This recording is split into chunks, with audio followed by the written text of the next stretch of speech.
Hei taas! Tänään esittelen PowerPointin mukautetun diaesityksen. Mukautettu diaesitys tarkoittaa diaesitystiedoston sisälle tallennettua lyhyempää tai ainakin erilaista versiota alkuperäisestä. Toiminnon avulla voit sovittaa esityksesi esimerkiksi erilaisille kohderyhmille tai eripituisiin esitysaikoihin. Mukautetun diaesityksen avulla vältyt myös osittain samansisältöisten tiedostoversioiden päivitykseltä. Kun muokkaat yksittäistä diaa, se on heti ajan tasalla myös kaikissa mukautetuissa esityksissä. Näinhän ei tapahdu, jos eri versiot ovat myös erillisiä tiedostoja.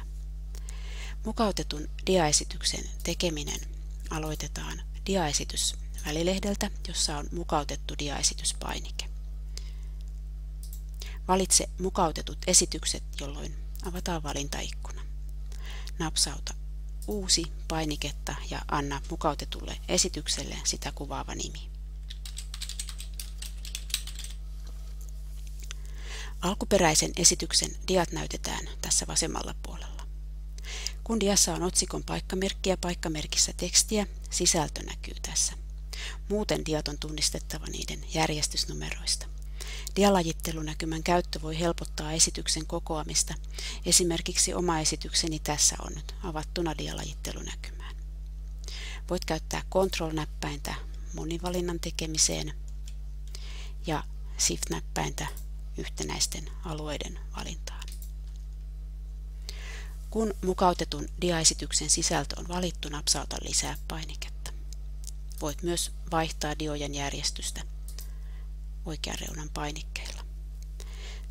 Sulje valintaikkuna lopuksi OK-painikkeella ja seuraava valintaikkuna sulje painikkeella, ellet sitten halua heti katsella mukautettua diaesitystäsi, jolloin käytät näytä-painiketta.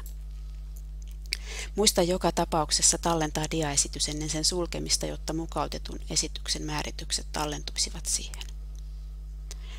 Kun haluat näyttää mukautetun diaesityksen, voit käynnistää sen diaesitysvälilehdeltä mukautettu diaesityspainikkeella. Mukautettujen esitysten nimet tallentuvat tähän valikon alareunaan. Toinen vaihtoehto on käynnistää diaesitys tavalliseen tapaan esimerkiksi F5-toimintonäppäimellä. Voit valita mukautetun diaesityksen pikavalikosta. Yhdessä diaesityksessä voi olla useita mukautettuja diaesityksiä. Voit myös tulostaa mukautetun diaesityksen sisällön tai tallentaa siitä PDF-tiedoston.